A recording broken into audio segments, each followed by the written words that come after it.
ভারতের সাথে rail transit সমঝোতার মধ্য দিয়ে ট্রান্স এশিয়ান নেটওয়ার্কে যুক্ত হচ্ছে বাংলাদেশ। এর মধ্য দিয়ে বাংলাদেশের ভেতর দিয়ে যেতে পারবে ভারতীয় রেল, পাশাপাশি বাংলাদেশও ব্যবহার করতে পারবে ভারতের ভূখণ্ড। ভারত হয়ে বাংলাদেশের রেল যেতে পারবে নেপাল, ভুটান।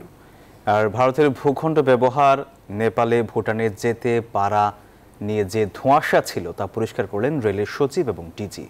তারা বলছেন এতে এককভাবে কোনো দেশ লাভবান হবে না, এর ফলে ব্যবসায়িকভাবে লাভবান হবে দুদেশই, বলছেন অর্থনীতিবিদরা। শাহনাজ ইয়াসমিনের প্রতিবেদনে বিস্তারিত। নেপাল ও ভুটান 1976 ও 1984 সালে বাংলাদেশের সাথে ট্রানজিট চুক্তি করেছিল, কিন্তু ভারতের ভূখণ্ড ব্যবহার করে বাংলাদেশের মালবাহী গাড়ি চলাচল করতে না পারায় সেটি খুব একটা কার্যকর হয়নি।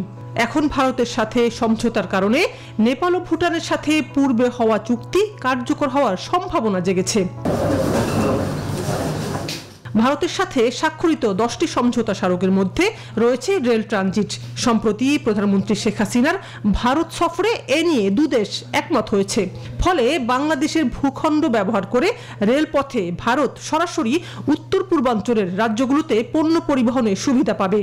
এর জন্য আগামী জুলাই মাসে পরিচালনা করা হবে পরীক্ষামূলক ট্রেন। প্রথম পর্যায়ে ভারত ও বাংলাদেশের গেদে স্টেশন থেকে দর্শনা, আব্দুলপুর দিয়ে চিলাহাটি ও হলদিবাড়ি রুট ধরে ডালগাঁও ও হাসিমারা রুট ব্যবহার করা হবে।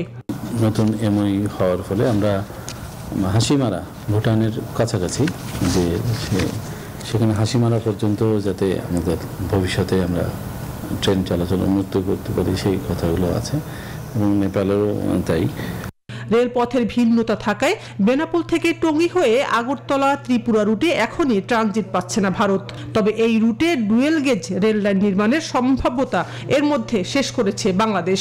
অন্যদিকে ভারতের বালুরঘাট, হিলি, ঈদলদহ সহ অন্যান্য পথের ট্রানজিট আপাতত পরিকল্পনা নেই। ত্রিপুরার কথা যেটা বলতেছেন আপনারা, যেটা আমাদের গঙ্গাসাগর থেকে আগরতলা, যেটা এই পথটা তো ব্যবহার করা যাবে না, কারণ এটাতে আপনার হচ্ছে টঙ্গী থেকে আখাউড়া পর্যন্ত এটা হলো মিটার গেজ, ভারতের ট্রেন হচ্ছে ব্রড গেজ। এক্ষেত্রে ভারত কি রেল ট্রানজিটের একতরফা সুবিধা পাচ্ছে? রেল মন্ত্রণালয় বলছে নেপাল ও ভুটানে পণ্য পরিবহনে বাংলাদেশও ভারতের ভূখণ্ড ব্যবহার করতে পারবে।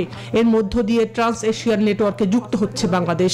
আমরা ট্রান্স এশিয়া বলছি, তো আপনি বিমস্টেকের ট্রেন রুট আমাদের আলাদা আছে, তখন তো আপনি দেশের মধ্যে শুধু সীমাবদ্ধ থাকবেন না, আপনি যেমন অন্য দেশেও অ্যাক্সেস চাইবেন, সেরকম অন্য দেশকেও আপনার দেশের থেকে অ্যাক্সেস দিতে হবে। তো আমার দেশে যেটা যাবে সেটা আমরা ভাড়া নেব, আমরা ভাড়া পাবো। আমাদের এখানে আমাদের কাস্টমসের যে সমস্ত বিভিন্ন রকম ট্যাক্স আছে সেগুলো তারা নেবে। অর্থনীতিবিদরা বলছেন এই চুক্তির ফলে আঞ্চলিক যোগাযোগের পথ আরো উন্মুক্ত হলো, ফলে অর্থনৈতিকভাবে দুদেশই লাভবান হবে। ভারত থেকে আমরা শুধু যে পেঁয়াজ, কাঁচামরিচ, চাল, ডাল, গম আনি তা নয়, আমরা পাথর আনি, আমরা বালু আনি, আমরা অনেক মেশিনারি আনি। কাজে আমাদের কিন্তু ব্যাপকভাবে এটা থেকে আমাদের লাভবান হওয়ার সম্ভাবনা আছে। সমঝোতা স্মারক অনুযায়ী ট্রানজিটের ক্ষেত্রে মাসুল বা ফি নির্ধারণ করা হবে নিরাপত্তা বিবেচনা করে। কোন কোন পণ্য পরিবহন করা যাবে তৈরি হবে এর তালিকা। পারস্পরিক আমরা দুই দেশ আমরা বসে সেগুলো আমরা আবার ঠিক করব। শাহনাজ ইয়াসমিন, নিউজ 24, ঢাকা।